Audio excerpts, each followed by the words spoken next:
تجدید ایمان، revival of ایمان ان قرآن، کہ قرآن حق ہے، سچ ہے، اور اسی کا راستہ کامیابی اور کامرانی کا راستہ ہے۔ دنیا اور آخرت میں کامیابی کا واحد راستہ قرآن کا بتایا ہوا راستہ ہے۔ اس طرح ہم قرآن پر ایمان لائیں۔ دوسرا حق قرآن کا ہم پر یہ عائد ہوتا ہے کہ ہم اس کی تلاوت کریں، ہم اس کی تلاوت کریں۔ اور پھر اللہ تعالیٰ نے بہت نازک موقعوں پر مسلمانوں کو کتاب کی تلاوت کرنے کا حکم دیا، بہت نازک موقعوں پر۔ اتلو ما اوحی الیک من الکتاب واقیموا الصلاۃ، یہ اللہ تعالیٰ نے بہت نازک وقت میں، مکی دور کے اندر یہ آیتیں نازل ہوئیں، کشمکش کے دور میں نازل ہوئی، اور کشمکش کے اندر دلاسا دیتے ہوئے کہا کہ تم کتاب کی تلاوت کرو اور نماز قائم کرو، نماز قائم کرو۔ جو لوگ رات کے لمحات میں اللہ تعالیٰ کی آیات کی تلاوت کرتے ہیں وہ لوگ کامیاب لوگ ہیں۔ صحیح بخاری مسلم شریف حدیث نمبر 4238 میں ہے کہ رسول اللہ صلی اللہ علیہ وسلم نے ارشاد فرمایا، دو آدمی قابل رشک ہیں، ایک ان میں سے یہ ہے کہ جس کو اللہ نے قرآن سے نوازا ہو اور وہ رات دن اس کی تلاوت اور عبادت کے اندر لگا ہوا رہتا ہو، اور دوسرا جس کو اللہ نے دولت سے نوازا ہو اور رات دن اللہ کے راستے میں وہ دولت صرف کرتا ہو۔ اس کے علاوہ رشک کرنے کا کوئی موقع نہیں ہے۔ دوستو،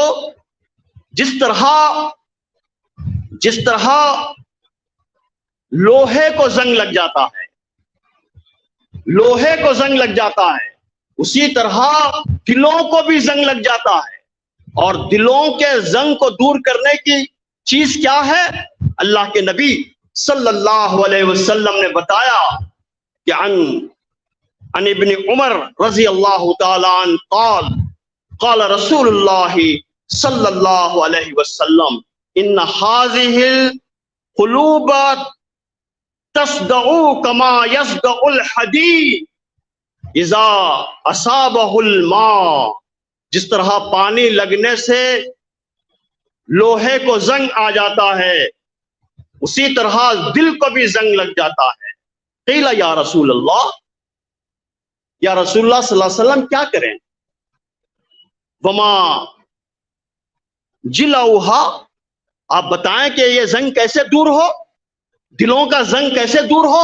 قال، نبی صلی اللہ علیہ وسلم نے فرمایا، کثرت ذکر الموت، کثرت کے ساتھ موت کا ذکر، وتلاوت القرآن، قرآن مجید کی تلاوت، قرآن مجید کی تلاوت۔ وہ لوگ جو اہل اللہ بننا چاہتے ہیں، ولی اللہ بننا چاہتے ہیں، اللہ کے دوست بننا چاہتے ہیں، ان کو چاہیے کہ وہ حاملین قرآن بن جائیں۔ حضرت انس بن مالک رضی اللہ تعالی عنہ روایت فرماتے ہیں کہ قال رسول اللہ صلی اللہ علیہ وسلم ان للہ اہلینا من الناس قالوا ہم یا رسول اللہ قال اہل القرآن ہم اہل اللہ وخاصۃ، تمہارے درمیان میں وہ لوگ جو قرآن پڑھتے ہیں وہ اہل اللہ ہیں، وہ اللہ کے دوست ہیں، وہ اللہ کے خاص بندے ہیں جو قرآن کی تلاوت کرتے ہیں۔ تو اس لیے چاہیے مسلمانوں کو کہ وہ اللہ کے دوست اور اللہ کی قربت حاصل کرنے کے لیے وہ قرآن کی تلاوت کریں، قرآن سے اپنے رشتے کو مضبوط کریں۔ قرآن کیا ہے؟ قرآن کیا ہے؟ کلام ہے۔ قرآن کیا ہے؟ کلام ہے۔ کس کا کلام ہے؟ کلیم کا کلام ہے، کلیم کا کلام ہے۔ کلیم کون ہے؟ اللہ۔ اور جس کا تعلق کلام سے نہیں اس کا تعلق کلیم سے بھی نہیں، جس کا تعلق کلام سے نہیں اس کا تعلق کلیم سے بھی نہیں۔ اس لیے ہم کلام اللہ سے اپنے تعلق کو استوار کریں اور قرآن کو کب پڑھیں؟ صبح کے وقت. اقیم الصلاۃ لدلوک الشمس الی غسق اللیل وقرآن الفجر ان قرآن الفجر کان مشہودا. جب چاہے جب نہیں، بلکہ یہ فجر کون سی فجر ہے؟ وہ تہجد سے پہلے کی فجر ہے. تہجد سے پہلے کی فجر ہے، اس لیے کہ اس کے بعد میں جو آیت آتی ہے فَتَحَجَّدْ بِهِ نَافِلَةً لَكَ عَسَىٰ أَن يَبْعَثَكَ رَبُّكَ مَقَامًا مَحْمُودًا والی آیت. بعید نہیں کہ اللہ تم کو مقام محمود پر پہنچا دے. اس لیے قرآن کی تلاوت کے حق کو ہم ادا کریں. اللہ کے نبی صلی اللہ علیہ وسلم نے فرمایا کہ وہ شخص ہم میں سے نہیں جو کو نہیں گنگناتا، وہ سینہ ویران گھر ہے جس کے دل کے اندر، جس کے سینے کے اندر قرآن کا کچھ حصہ نہ پایا جاتا. ویران گھر ہے وہ. اس لیے مسلمان قرآن سے اپنے رشتے کو مضبوط کرے، تلاوت قرآن اپنی عادت بنا لے. ایسی عادت جیسے اخبار پڑھنے کی لوگوں کو عادت ہو جاتی ہے، چاٹ لگ جاتی ہے، ایڈکٹ ہو جاتے ہیں. اور کوئی بزی قسم کا آدمی 11-12 بجے تک اگر اخبار نہ پڑھے تو اپنے قریب ترین لوگوں سے وہ 1-2 مرتبہ ضرور کہے گا کہ میں آج صبح سے اٹھنے سے کے بعد سے اب تک ایسا بزی رہا کہ میں اخبار تک نہیں پڑھ سکا، اخبار تک نہیں پڑھ سکا. کئی مرتبہ بتائے گا، وہ کہے گا ارے ظالم کبھی تو نے یہ کہا کہ میں ایسا بزی رہا کہ آج میں صبح سے قرآن نہیں پڑھ سکا. قرآن پڑھیں، تلاوت کریں. اور قرآن کا تیسرا حق کیا ہے؟ اس کو سمجھ کر پڑھیں، اس پر غور و فکر کریں. سمجھیں گے نا تو عمل کریں گے، اگر سمجھیں گے نہیں تو عمل کیسے کریں گے؟ تو عمل کرنے کے لیے سمجھنا ضروری ہے. افسوس کی بات یہ ہے کہ مسلمانوں کے پاس ہر چیز سمجھنے کے لیے ہے. اگر بچے کو میتھمیٹکس سمجھ میں نہیں آ رہی ہے تو ٹیوٹر کو لگائیں گے. اگر بچے کو فزکس سمجھ میں نہیں آ رہی ہے تو کسی انسٹیٹیوٹ کو اسے بھیجیں گے. لیکن قرآن سمجھ میں نہ آ رہا ہو تو کیا کوئی باپ ہے، مسلمان باپ، جو اپنے بیٹے کو کسی اسکالر کے پاس بھیجتا ہو، کسی عالم دین کے پاس بھیجتا ہو؟ افسوس ہے. دنیا میں کوئی کتاب ایسی نہیں ہے جس کو سمجھنے کی کوشش نہ کی جاتی ہو. قرآن کے خلاف میں بہت سی سازشیں ہوئی ہیں، کئی سازشوں کا سلسلہ ابھی جاری ہے. بڑی بڑی سازشیں ہوئی ہیں. لیکن میری دانش میں قرآن کے خلاف میں یہ سب سے بڑی سازش ہے کی گئی، اور میں یہ سمجھتا ہوں کہ بہت کامیاب سازش کی گئی. وہ کیا ہے؟ وہ کامیاب سازش جو قرآن کے خلاف میں کی گئی وہ ہے عامت المسلمین کے ذہن میں، عام مسلمانوں کے ذہن میں یہ بٹھا دیا گیا کہ قرآن سمجھ میں آنے والی کتاب نہیں، لہذا اس کو مردوں کو بخشوانے کے لیے، برکت کے لیے، ثواب کے لیے تو تم پڑھو بغیر سمجھے بوجھے، اور اس کو سمجھنے کی خدا را تم کوشش مت کرو گے. اگر تم کوشش کرو گے تو تم بھٹک جاؤ. یہ سب سے بڑی سازش ہے جو کی گئی. اس لیے اللہ تعالیٰ نے قرآن کو آسان بنایا، آسان بنایا. وَلَقَدْ يَسَّرْنَا الْقُرْآنَ لِلذِّكْرِ هَلْ مِن مُدَّكِّرٍ. یہ آیت تکرار کے ساتھ آئی ہے قرآن مجید میں، اور ہم بچوں کو پڑھاتے ہیں. قرآن کو ہم نے آسان بنایا، یہ آسان ذکر ہے. یہ ہے کوئی اس سے تذکیر حاصل کرنے والا؟ ہے کوئی اس سے نصیحت حاصل کرنے والا؟ آسان بنایا. اسی لیے ہم بچوں کو صبح میں کیا پڑھاتے ہیں؟ یسرنا القرآن. آسان ہے قرآن، لیکن لوگوں نے اس کو مشکل بنا کر پیش کیا، اور جس کے نتیجے میں آج ہر چیز مسلمانوں کے پاس سمجھنے کے لیے ہے، لیکن قرآن مجید سمجھنے کے لیے نہیں. اس کا چوتھا حق یہ ہے کہ اس پر عمل کیا جائے، عمل کیا جائے، کیونکہ قرآن ہماری تمام بیماریوں کے لیے شفا ہے. شفا ہے، دلوں کی بیماریوں کے لیے شفا ہے، اخلاقی بیماریوں کے لیے شفا ہے. یہ ایک نسخے کیمیا ہے، یہ نسخے کیمیا ہے، اس پر تمام چیزیں ہدایت کے طور پر لکھی ہوئی ہیں۔ آپ بتائیے کسی بڑے سے بڑے ڈاکٹر اور حکیم کا پرسکرپشن لے کر آئیں آپ، اور پرسکرپشن لے کر آ کر آپ اس کو فریم کریں اور اس کو چومتے رہیں، اس کو اگربتیاں لگا کر رکھیں، کیا آپ کی بیماری دور ہو سکتی ہے؟ کیوں آج مسلمانوں کی بیماریاں دور کیوں نہیں ہو رہی ہیں؟ مسلمانوں کو عروج کیوں حاصل نہیں ہو رہا ہے؟ مسلمان آج ذلیل و خوار کیوں ہیں؟ آپ اگر اس پر غور کریں گے تو معلوم ہوگا کہ مسلمان قرآن پر عمل نہیں کر رہا ہے۔ قرآن کے لیے وہ جان نچھاور کرنے کے لیے تیار ہے۔ قرآن کے خلاف میں اگر کوئی ذرہ برابر بھی گستاخی کرے تو وہ لڑنے بھڑنے مرنے کے لیے تیار ہو جاتا ہے۔ قرآن کے لیے مسلمان مرنے کے لیے تیار ہے، لیکن قرآن پر وہ چلنے کے لیے تیار نہیں، قرآن پر وہ عمل کرنے کے لیے تیار نہیں۔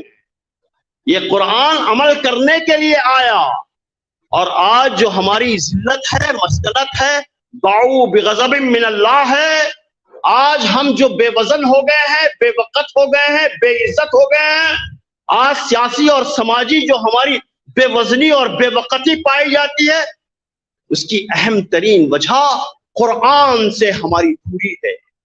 جہلا جب دور ہوئے تو ان کے اندر خرافات پیدا ہوئے، توہمات پیدا ہوئے، توہم پرستی ان کے اندر پیدا ہوئی، اور جب پڑھے لکھے لوگ قرآن سے دور ہوئے تو وہ مغربی تہذیب سے اور افکار سے متاثر ہو گئے، جس کا نتیجہ کیا ہے؟ اس کا نتیجہ یہ ہے کہ قرآن نے جن احکامات کو بیان کیا وہ احکامات پر عمل نہیں کرتے۔ 4 پیسے آ گئے، ایک ڈگری آ گئی، بڑی حقارت کے ساتھ وہ برقع نکال کر پھینک دیتی ہے، بڑی حقارت کے پاس وہ ٹوپی نکال کر پھینک دیتا ہے، بڑی حقارت کے ساتھ وہ داڑھی روزانہ مونڈتے رہتا ہے۔ ہاں، کچھ پیسے آ گئے، کچھ ڈگری آ گئی، کچھ عہدہ آ گیا، کیوں؟ قرآن سے دوری نے مرعوب کر دیا ہے مغرب سے، مغربی افکار سے، نظریات سے، اور وہ کہیں کے نہیں رہے، ذلیل اور خوار ہو گئے۔ اور ایک لفظ کے اندر اقبال نے بیان کر دیا، شاعر مشرق نے بیان کر دیا، وہ معزز تھے زمانے میں مسلمان ہو کر، وہ معزز تھے زمانے میں مسلمان ہو کر، اور تم خوار ہوئے تاریخ قرآن ہو کر۔ تمہاری خواہی، تمہاری پستی، تمہاری ذلت، تمہاری مسکنت، اس کے سوا کوئی اور وجہ نہیں ہے کہ تم نے قرآن پر عمل کرنا چھوڑ دیا۔ ہم قرآن پر عمل کریں، قرآن پر عمل کریں۔ صحابہ کرام رضوان اللہ تعالی اجمعین تلاوت کرتے تو فوری عمل کرتے۔ جب یہ آیت نازل ہوئی لن تنالوا البر حتی تنفقوا مما تحبون، تم اس وقت تک نیکی کو نہیں پہنچ سکتے کہاں کہ تم اپنی عزیز ترین چیز اللہ کے راستے میں خرچ نہ کر دو، قربان نہ کر دو۔ تو حضرت ابو طلحہ رضی اللہ تعالی عنہ نے اپنی محبوب ترین چیزوں کی طرف نظر دوڑائی، جائزہ لیا، اور پھر آپ کا ایک بریحا نامی ایک باغ تھا جو آپ کو بہت عزیز تھا، اور وہ باغ نبی اکرم صلی اللہ علیہ وسلم کے مشورے سے اپنے رشتہ داروں کے اندر تقسیم کر دیا۔ عزیز ترین چیز کو آپ نے اللہ کے راہ میں قربان کر دیا۔ اسی طرح حضرت زید بن حارثہ رضی اللہ تعالی عنہ نے لن تنالوا البر حتی تنفقوا کی آیت کے بعد اپنے چیزوں پر جائزہ لیا، اور پھر اس کے بعد اپنے املاک کے اندر جو سب سے بہترین چیز تھی، اس کو، جو آپ کا گھوڑا تھا، انتہائی قیمتی گھوڑا، اس کو اللہ کے راہ میں قربان کر دیا۔ جب قرآن کی آیت نازل ہوئی یقرض اللہ قرضا حسنا، اللہ تعالیٰ تم سے قرض حسنا مانگتا ہے، تو دوڑتے ہوئے آئے ابو درداء رضی اللہ تعالیٰ عنہ، اور پھر کہا کہ اللہ قرض مانگتا ہے، لائیے آپ ہاتھ آگے بڑھائیے اللہ کے رسول، میں اپنا باغ اللہ کو قرض دیتا ہوں۔ اور پھر باغ کے قریب گئے قرض دینے کے بعد، اور باغ کے باہر سے ہی کھڑے کر پکارا، اے دہدا کی ماں، باہر آ جاؤ، میں یہ باغ اللہ کو قرض دے دیا ہوں۔ اور وہ بیوی اس نے بھی کہا اے دادا کے باپ تم نے بڑا اچھا سودا کیا۔ ہماری عورتیں بھی سنے، کنگال کر دیے، برباد کر دیے، جماعت اور اسلام کہہ کر پورے گھر کو برباد کر دیے، بچوں کو کچھ نہیں رکھے۔ سوچنے کی ضرورت ہے، قربان کر دیا، دے دیا۔ اور پھر قرآن نے جو کچھ بھی کہا اس پر ہم عمل کریں۔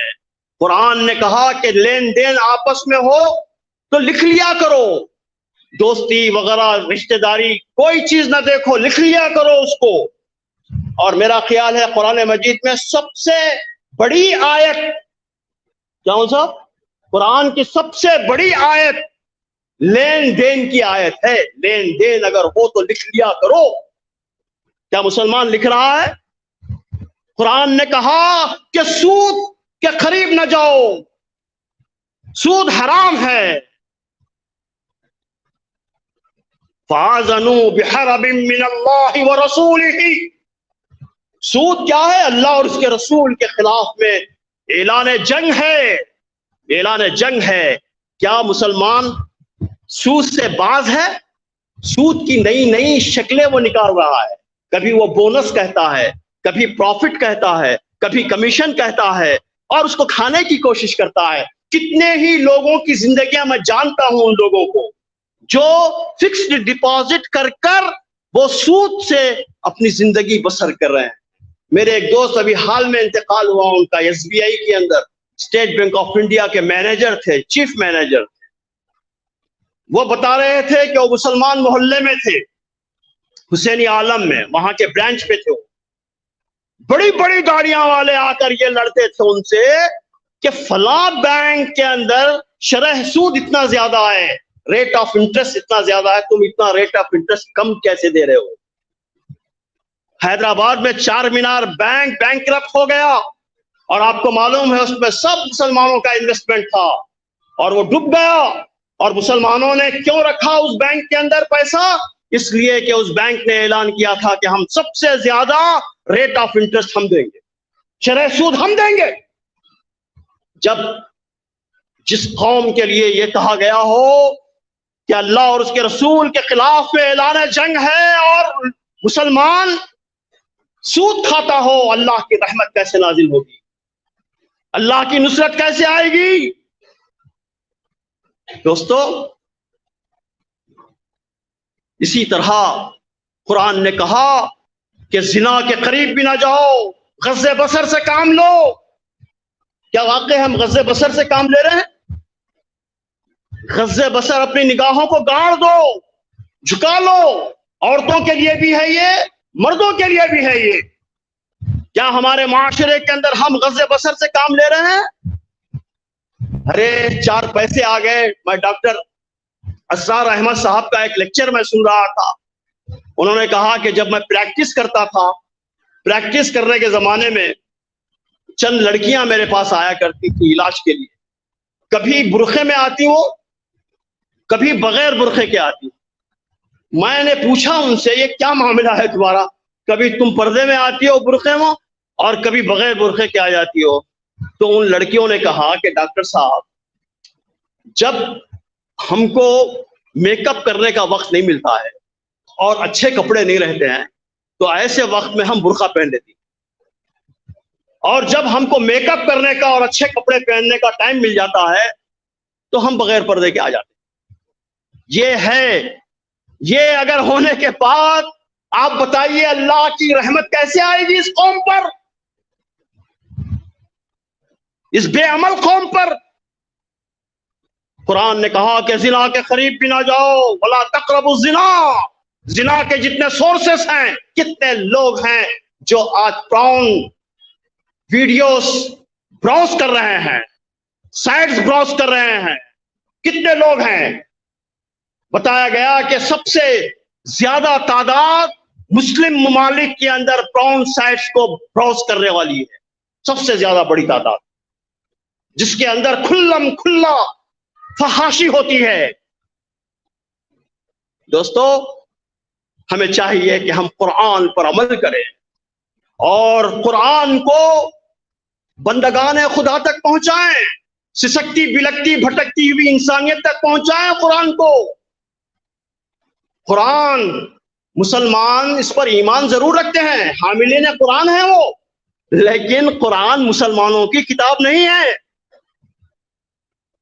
مسلمانوں کی کتاب قرآن ہرگز نہیں ہے۔ قرآن تو سارے انسانوں کی کتاب ہے۔ جس طرح ہوا سارے انسانوں کے لیے ہے، سورج کی روشنی سارے انسانوں کے لیے ہے، پانی سارے انسانوں کے لیے ہے، فضائیں سارے انسانوں کے لیے ہے، اسی طرح قرآن بھی سارے انسانوں کے لیے ہدی للناس وبینات من الہدی والفرقان، ہدایت ہے سارے انسانوں کے لیے۔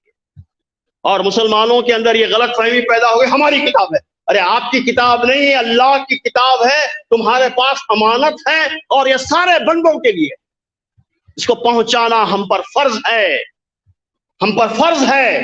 لیکن ہم کیا کر رہے ہیں؟ قرآن پر مسلمان اژدہا بن کر بیٹھ گئے، جیسے سانپ یا اژدہا، سنا میں کبھی دیکھا تو نہیں، کہ خزانے پر بیٹھ جاتا ہے اژدہا۔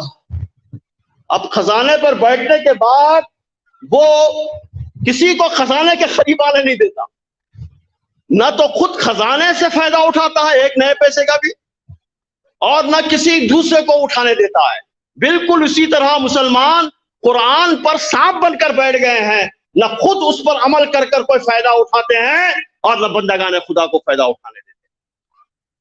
مسلمانوں کو تو چاہیے تھا قرآن کے لیے وہ دروازہ بنتے، راستہ بنتے، لیکن وہ دیوار بنے ہوئے ہیں۔ ہم کو دیکھ کر کوئی قرآن نہیں پڑھتا، ہم کو دیکھ کر، ہمارے حالات کو دیکھ کر کوئی قرآن نہیں پڑھتا۔ اس لیے ہم قرآن کو بندگان خدا تک پہنچائیں۔ اگر پہنچاتے ہوتے تو آج یہ حالات نہیں ہوتے۔ آج کے حالات دراصل مسلمانوں کی غفلت کا ہی نتیجہ ہے۔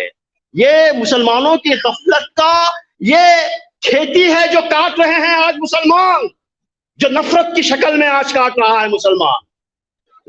اور اب بھی وقت ہے، اگر نہیں جاگیں گے مسلمان تو اور خطرناک حالات پیدا ہونے والے ہیں۔ دوستو، قرآن کا ایک معاشرہ تیار کریں، قرآنی معاشرہ، قرآنی معاشرہ ہم بنائیں، قرآنک سوسائٹی ہم بنائیں۔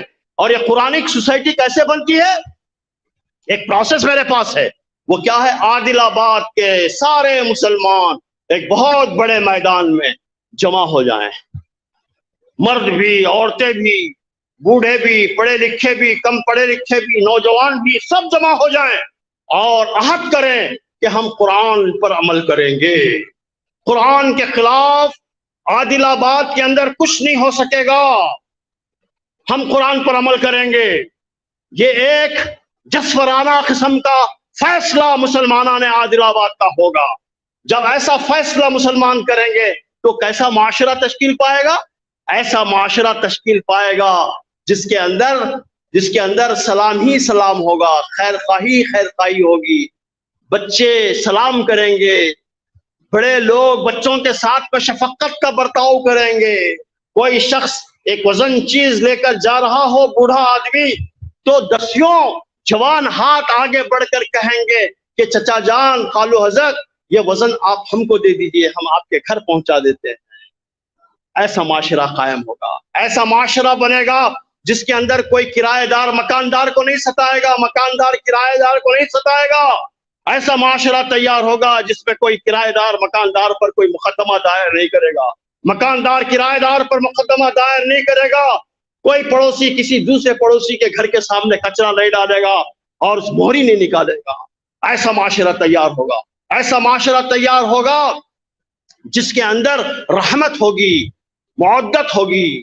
ایسا معاشرہ تیار ہوگا، ایسا معاشرہ تیار ہوگا جس کے اندر دلہنیں نہیں بکیں گی، دلہنیں نہیں بکیں گی، دلہے نہیں بکیں گے، دلہنیں نہیں جلیں گی، دلہنیں نہیں جلیں گی۔ ایسا معاشرہ تیار ہوگا، ایسا معاشرہ تیار ہوگا کہ کوئی آدمی کسی کا انتقال ہو گیا تو سب لوگ نماز جنازہ میں شرکت کریں گے اور اپنے طور پر پرسہ دینے کے لیے جائیں گے، بڑے اپنے طور پر پرسہ دیں گے، جوان اپنے طور پر پرسہ دیں گے اور کہیں گے کہ خالہ جان، خالو حضرت کا انتقال ہو گیا، ہماری مسجد کے جامع مسجد مکہ مسجد کے ہمارے مصلی تھے، وہ چلے گئے، ایک دن ہم کو بھی جانا ہے خالہ جان، لیکن خالو حضرت کے انتقال کے نتیجے میں آپ کو پریشان ہونے کی ضرورت نہیں ہے۔ خالو حضرت کے انتقال کے نتیجے میں آپ کو لوگوں کے گھروں میں جھاڑو دینے، پوچھا دینے، برتن دھونے، کپڑے دھونے کی ضرورت نہیں ہے، اس لیے کہ ہم نے مسجد کے اندر اسلامی اصولوں اور قرآن کے اصول کے مطابق ہم نے اسلامی بیت المال قائم کر رکھا ہے، اس کے ذریعے سے ہم آپ کو اور آپ کے بچوں کی پرورش اور تعلیم کے لیے وظیفہ جاری کیے دیتے ہیں۔ یہ وہ معاشرہ ہوگا، یہ وہ معاشرہ ہوگا، اور یہ وہ معاشرہ ہوگا جو چلتا پھرتا قرآن ہوگا۔ مسلمانوں کو چاہیے کہ اس طرح کا معاشرہ تشکیل دیں، اور قرآن کا آخری حق جو مسلمانوں کو ادا کرنا ہے وہ کیا ہے؟ وہ حق ہے قرآن کو نافذ کرنا، قرآن کو نافذ کرنا۔ قرآن یہ صرف پڑھ لینے کے لیے، طوطا مینا کے لیے، مردوں کو بخشوانے کے لیے، ایصال ثواب کے لیے آئی ہوئی کتاب نہیں ہے، یہ تو قانون ہے اللہ تعالیٰ کا، یہ لاس ہیں۔ اور جب بھی لا آتا ہے، کانسٹیٹیوشن آتا ہے، تو کانسٹیٹیوشن صرف پڑھنے کے لیے ہوتا ہے؟ نافذ ہونے کے لیے ہوتا ہے۔ اللہ تعالیٰ قرآن کے اندر فرماتے ہیں اِنَّا انزلنا الیک الکتاب بالحق لتحکم بین الناس بما اراک اللہ۔ اے محمد صلی اللہ علیہ وسلم، جو کتاب آپ کی طرف نازل کی جا رہی ہے، آپ ان احکامات کے مطابق لوگوں کے درمیان میں فیصلہ کریں۔ یہ فیصلہ کرنے والی کتاب ہے، یہ کتاب قائم ہونے کے لیے آئی ہے، نافذ ہونے کے لیے آئی ہے۔ یہ کتاب اس لیے نہیں آئی ہے کہ باطل تو دندناتا ہوا پھرے، شیطان کی اولاد تو حکومتوں کے باغوں کے مالک بنے رہیں، آدم کی اولاد میں جو شریر و نفس قسم کے لوگ ہیں وہ اقتدار کے اندر رہیں، اور قانون تو اغیار کا چلے، شیطان کا چلے، طاغوت کا چلے، اور اللہ کا کلام مسجدوں کے اندر محصور رہے، خانقاہوں کے اندر بند رہے، حفاظ کرام کے سینوں کے اندر محفوظ ہو جائے۔ کیا اس لیے آیا ہے؟ یہ آیا ہے نافذ ہونے کے لیے۔ تو اگر نافذ کرنے کے مواقع نہیں ہیں تو مواقعوں کو تیار کرنا ضروری ہے۔ نافذ کرنے کے لیے ماحول سازگار نہیں ہے تو اس طرح کا سازگار ماحول بنانے کی ذمہ داری مسلمانوں پر عائد ہوتی ہے۔ ہم نہیں کہتے کہ اچانک اس کو تلوار کے زور پر، توپ کے زور پر نافذ کر دیجئے، بلکہ ماحول کو سازگار بنانا ضروری ہے۔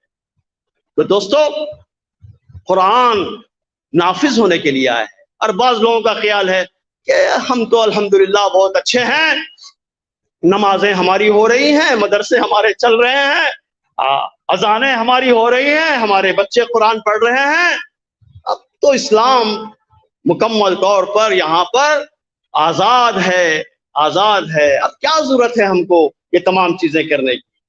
کچھ لوگوں کا خیال ہے ایسا کرنا صحیح نہیں ہے۔ انہی کے لیے اقبال نے کہا تھا، انہی کے لیے کہا تھا اقبال نے کہ ملا کو جو ہے ہند میں سجدے کی اجازت، ملا کو جو ہے ہند میں سجدے کی اجازت، ارے ناداں یہ سمجھتا ہے اسلام ہے آزاد، اسلام ہے آزاد۔ یہ زمین کس کی ہے؟ ذرا زور سے بولیے۔ اور یہ بندے کس کے ہیں؟ اللہ کی زمین پر اللہ کے بندوں پر کس کا قانون چلنا چاہیے؟ طاغوت کا نہیں، اغیار کا نہیں، شیطان کا نہیں، کس کا قانون؟ اللہ کا قانون۔ یہی سب سے بڑا انقلاب ہے، یہی فکری انقلاب ہے، یہی ذہنی انقلاب ہے۔ اس کو اقبال نے کہا تھا اس سے بڑھ کر اور کیا فکر و عمل کا انقلاب، اس سے بڑھ کر اور کیا فکر و عمل کا انقلاب، بادشاہوں کی نہیں اللہ کی ہے یہ زمین، بادشاہوں کی نہیں اللہ کی ہے یہ زمین۔ قرآن اس لیے آیا، قرآن اس لیے نہیں آیا کہ ادیان باطلہ کچھ کنسیشنز دے دیں، کچھ رعایتیں دے دیں، کچھ گنجائشیں فراہم کر دیں اور اس کے اندر کچھ دین پر عمل کر لیں، اس لیے نہیں آیا، بلکہ یہ غالب ہونے کے لیے آیا۔ ہر دین غالب ہونے کے لیے آتا ہے۔ اس لیے ہم کو چاہیے کہ رجوع الی القرآن کی مہم کے اندر ہم جڑ جائیں، کیونکہ غلامی میں نہ کام آتی ہیں شمشیر نہ تدبیریں، جو ہو ذوق یقین پیدا تو کٹ جاتی ہیں زنجیریں، اور ان زنجیروں کو کاٹنے کی ضرورت ہے، رسم و رواجات کی زنجیروں کو کاٹنے کی ضرورت ہے۔ کوئی اندازہ کر سکتا ہے اس کے زور بازو کا؟ کوئی اندازہ کر سکتا ہے اس کے زور بازو کا کہ نگاہ مرد مومن سے بدل جاتی ہیں تقدیریں؟ اللہ تعالی ہمیں رجوع الی القرآن کے اس مہم کے اندر محلے محلے، بستی، آبادی آبادی، 2 4 8 10 گھر کے اندر ہم قرآن مجید کے دروس کا آغاز کریں، درس قرآن کا ہم آغاز کریں، قرآن پڑھائیں، اپنی نسل کو پڑھائیں۔ جو بچے بچپن میں قرآن نہیں پڑھ سکتے وہ زندگی میں کبھی نہیں پڑھ سکتے، انہیں بچپن کے اندر قرآن پڑھائیں اور قرآن سے اپنے تعلق کو، اپنے رشتے کو استوار کریں۔ اللہ تعالی ہمارے ساتھ خیر کا معاملہ فرمایا۔ وقت فرصت ہے کہاں، کام ابھی باقی ہے، وقت فرصت ہے کہاں، کام ابھی باقی ہے، نور توحید کا اتمام ابھی باقی ہے۔ وآخر دعوانا ان الحمد للہ رب العالمین۔